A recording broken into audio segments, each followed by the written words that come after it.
Pienriistanmetästäjä terveys. Tuossa yksi päivä kaveri soitti mulle ja sanoi, että on kuulemma Lahti jäässä. Minähän sanoin, että no eläpoka hypyt, että ei varmasti oo. Että en niinku ite näe silmillä. No, eilettäin käytiin sitten velipojan kanssa katsomassa tuolla rannassa, että miltä se näyttää. No sehän oli niin pimiä, että ei me nähty muuta kuin sen verran, että kyllä se oli se niinku ranta ainakin jäässä siitä ja se kanava. No nyt sitten on olisin tänä aamulla lähtenyt, mutta en sitten ilennyt lähtekö tosiaan 8 pakkasta ja en viiti hajottaa venettä. Viime tai tossa vuonna, en muista kummi oli, niin silloin kun oli jäät, niin viime kuussa oli jo jäät viime vuonna ainakin täällä päin. Niin kuin pari vuotta sitten, niin tehtiin semmonen pieni alue siihen ja siellähän oli hyvin sorsaa, kun murskattiin semmonen pieni vesialue siihen tosiaan ja muutama hullu kuvan. Mutta nyt ollaan menossa tonne rantaan katsomaan, että miltä siellä näyttää, että puhuuko se kaveri totta, että se on Lahti umpi jäässä. Ainakin tuo Lahden pojukka ja sieltä avovesihän tietää nyt on sulaa, mutta sitten, että kuinka pahasti se on jäässä ja kuinka pitkälle, niin tässä sitä ollaan menossa sitten sinne matkalla. Saa nähdä miltä näyttää. Se voi olla, että näyttää hyvältä tai ei näytä hyvältä. Kohta se nähdään. Sitä ollaan nyt sitten täällä rannassa, mistä me tuletaan pyyntiin, niin kyllähän tämä näyttää vähän heikolta, että täällä on jäätä. Mennäänpä ulos katsomaan. Oi paska. Kyllä se kaveri puhuu totta. On sillä melko hyvin paksu jää. Oi. Onneksi on sentään moottori nostettu tuostakin ylös meikäläisen venneestä. Joo vain. Käydään katsomassa tuolla rannan puolella. Tai tuolla peruukasa, että miltä sillä näyttää. Ja se vähän pahalta näyttää tuossa melko pitkällekin tuo jää tuolla lailla, kun yrittää tirkisellä, vaan kun perhaa tuo aurinko, niin kiukkunen. Tosiaan tämmöstä. Täällä on näköjään jäätä. Ei se kaveri paskaa puhu.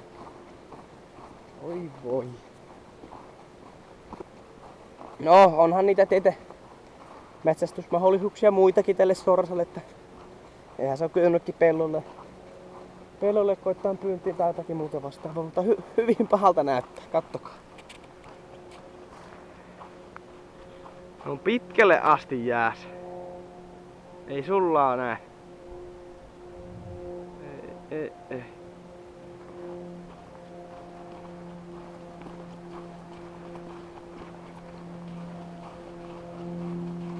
On se melko paksuakin tuo jää. Ja niinku kestää niinku ainakin sitä reunasta niinkö kopsutella. Ei hyvää päivää.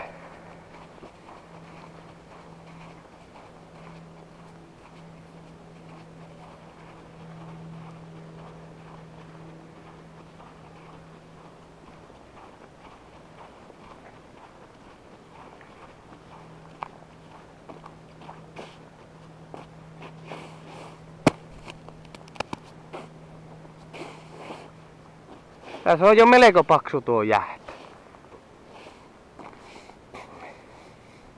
Ihan niinku kävellä voi. Ainakin se rantajää. Siinä on ainoa sulakohta.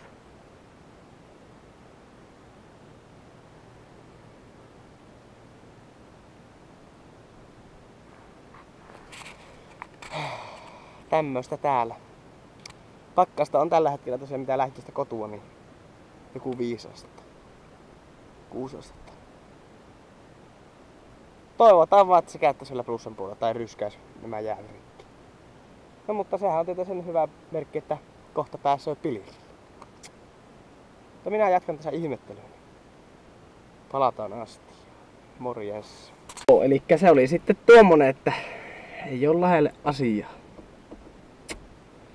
Kertokaapa te tilaajat siellä päässä, että jos te olette metästysihmisiä, niin kommentoikaapa, että onko teillä päin jo jäät tullut ja ja mistä päin ootte, niin olisi ihan mukava kuulla ja tietää, että onko muuallakin paikat jäässä ja sorsajahtia taputeltu. Mutta ei siinä, niin minä lähden kotiin tästä ajelemaan ja